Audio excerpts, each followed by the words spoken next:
unprecedented escapades that left the entire institution in utter dismay.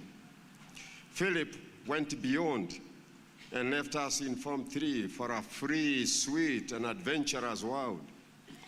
It was not until we had finished high school that I found myself in Kenyatta College, and Philip on his own studied and came back to school to finish Form 4. When we parted in high school, God took hold of us and led us all to a path of salvation and subsequent commitment to live and serve God the best way we know how, especially among the youth. The energy and zeal we had in the service of our enemy, the devil, was now converted to the service of God and his kingdom. Philip's story is indeed a story of transformation that only God can do. These last 60 years have witnessed a breakthrough in ministry to God's people, in evangelism, church planting, and mission work to the unreached like no other. Bishop Karanja's life and ministry is worth emulation in order to experience God's abundant grace and power to change lives of all peoples of our generation and beyond, irrespective of age, status, etc. Bishop Karanja has preached overseas, especially in US, and many souls have been won for the kingdom. Thanks be to God. Here we gather to hear and learn the story of a great man, and indeed a servant of God for this generation and the one to come. Thank you, Philip, for allowing God to change and use you in the extension of his kingdom. Bishop Karanja was indeed a hero of faith, which he proclaimed far and wide. We joined Kijabi High School together in Form 1 60 years ago, 64, and now he's 24. But 2 weeks before his death, we celebrated his 78th birthday. We have the same age. I'm only 6 months older than him. Faith in God for him was not a preserve of the church alone, but the transformation of communities and societies. He challenged the lack of integrity on the part of political leadership, and which has stood in the way of prosperity and success for nations of the world, including this our country, Kenya. Some memorable occasions I would like to just highlight. Firstly, I carried Gloria from her home to take her to get married to Philip, my friend. In my car called the Blessed KMR 37. Philip has been a man that loved his family, as they have explained here. He cared about them.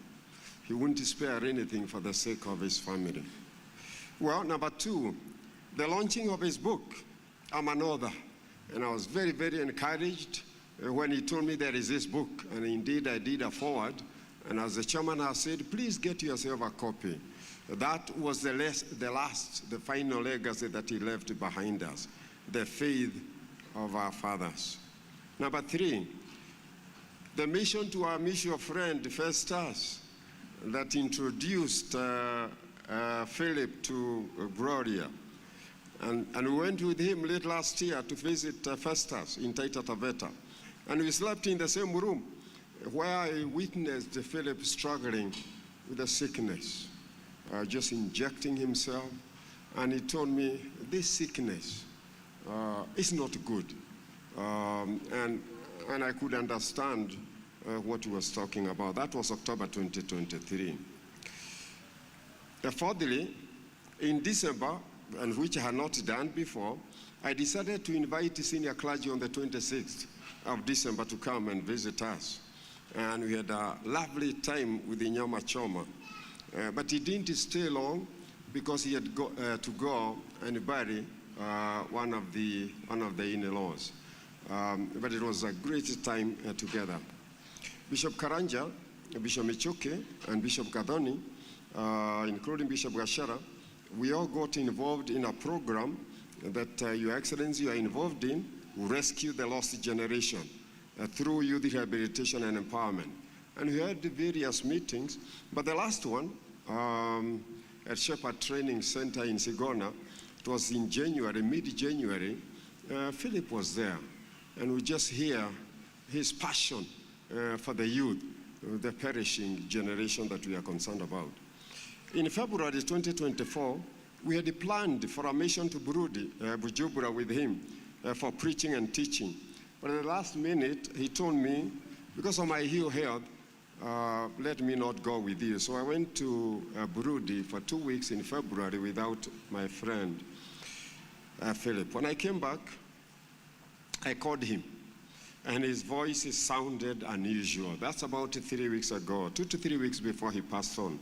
So I decided to visit him at home, and we had our last fellowship and prayers.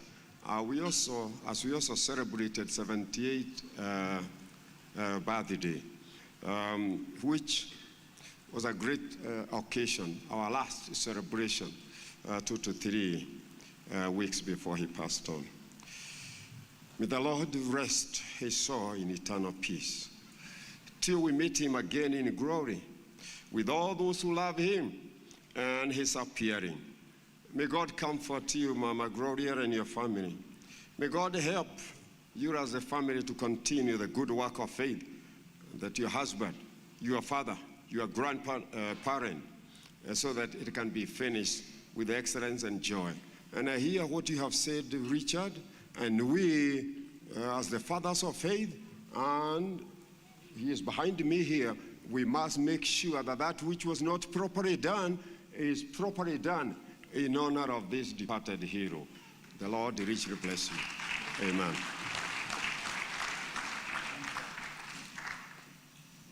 All protocols observed.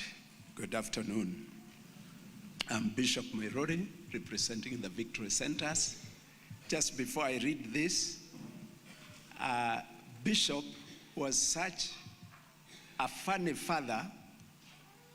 I remember the many times we sat in meetings. Anytime he brought a challenge, he always won. And he used to teach us very interesting topics. One of them was the way to dress.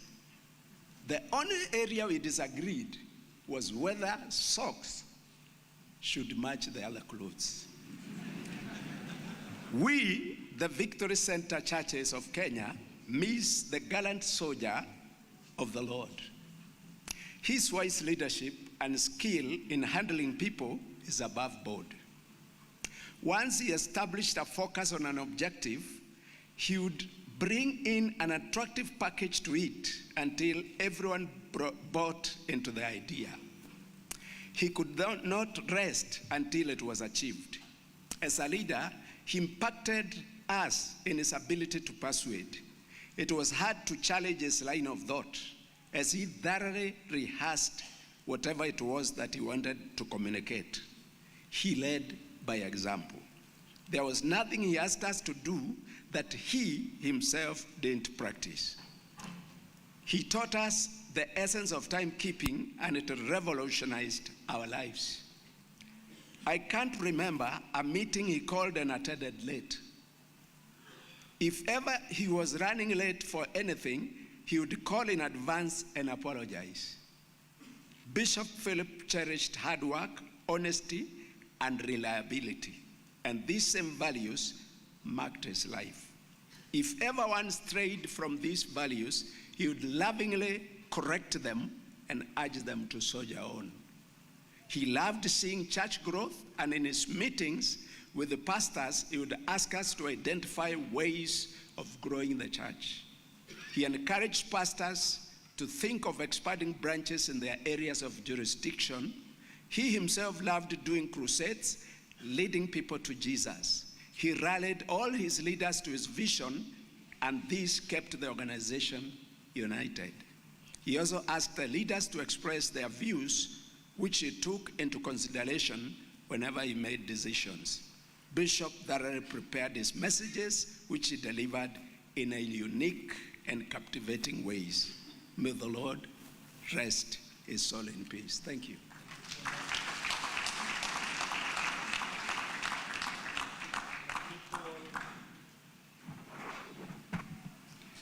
We have 3 more tributes from his son-in-law. We have Joshua, We have